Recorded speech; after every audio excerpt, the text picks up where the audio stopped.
Alright, this is an HP Pavilion dv4 that we're going to take a look inside where the hard drive, the RAM, how to get the CD-ROM drive out, and so on. So here we go. Okay, unlike my other videos, I did not unscrew any screws, so we're going to start from scratch. Number one, take the battery out before you do anything. Typically you wait about 10 seconds for the BIOS to run down and all that, and then you start taking things out. Now I'm not going to take the keyboard out only because this has been already repaired for a customer. So let's go right here. There's the indicator right there and right there saying this is where the hard drive is. I'm going to take these screws out. Be careful, the screws do not get lost. Okay, unscrew until you hear a click. Okay, and then pop it off. You have 1, 2, 3 screws here, and there's your network card. And believe it or not, network cards are compatible across brands. They all look the same. So if one goes bad and you have another laptop around, you could take it out and pop it in, and the drivers will load. You go to the manufacturer's website of the computer it came out of to get the drivers. Okay, so don't lose these screws, all right, when you take the hard drive out. Okay, I'm not going to take the hard drive out of the casing. I'm just showing you how to take this drive out. All right, this is kind of user friendly. I rate this on an 8 for doing it. So you're going to pull this and go forward, and see it starts peeling off the back. I don't like that, so I grab my thumb and I push in and push it out. Okay, that's going to go underneath, and you bring it up, and it comes out. That's the hard drive, and you have 1, 2, 3, 4 screws to pull out. When you put the new one back in, it goes face up like this with your connectors right there. 1, 2, 3, 4 screws go back in. You're going to take this tab and stick it underneath. It's going to be hidden. It's going to be under that. And you're going to lay this down. And then these have to be lined up. The pins have to be pushed in. So grab this, push this down, grab it, and put it in. And 3 screws go back in. All right. So we're going to put. I'm constantly looking at the camera, making sure you can see things. I do have the light on up here. It is a little brighter, I think, than my other ones. So I'm getting ready to actually put new lights in where my bench is. So it'll be even brighter and you can see perhaps better. So put 3 screws back in. And the top panel, okay, has tabs here.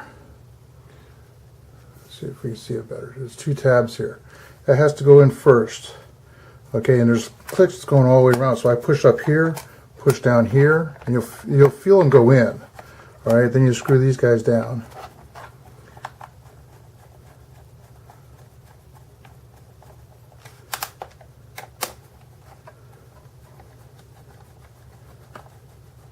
Okay, nice and snug. Make sure it's all down good, and that's it. Let's go take a look at the RAM now.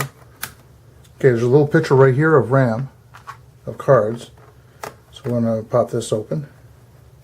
All right, there's a big click when it's going to rip this out. It is kind of tough.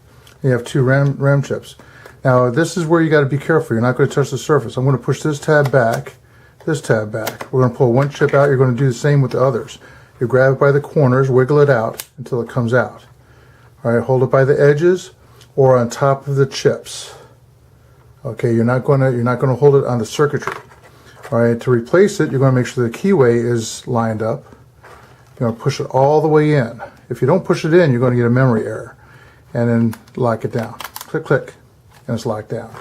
All right, you can do that with if you upgrade your RAM. Check with the manufacturer's website with your model number to find out how much RAM you can put in there. Same thing with the hard drive, because believe it or not, there's heating problems when you put a hard drive in that's running too fast. If it's too big, there's heating problems that happens. Okay, these are screws all over the place. It has a keyboard. Okay, you have keyboards here, and that's to take the keyboard out. All right, I just noticed something. There's a sign here that says SIM, as in a SIM chip can go down there. I don't know what that's about. All right, I don't have the manufacturer's manual for this, but that looks like a SIM chip that goes in there. and that's kind of different than most other computers. So what I'm going to do now is we're going to pop out, that's the battery, and I think this one right here is we're going to slide this out, and that's going to pop the CD-ROM drive out. In this model, this CD-ROM drive is bad. Found out it's cheaper just to get an external CD-ROM and plug it in USB. So that's it in a nutshell. All right. Do yourself a favor, don't drop the laptop like I did. I'm going to go ahead and boot this guy up just to make sure everything still works. All right.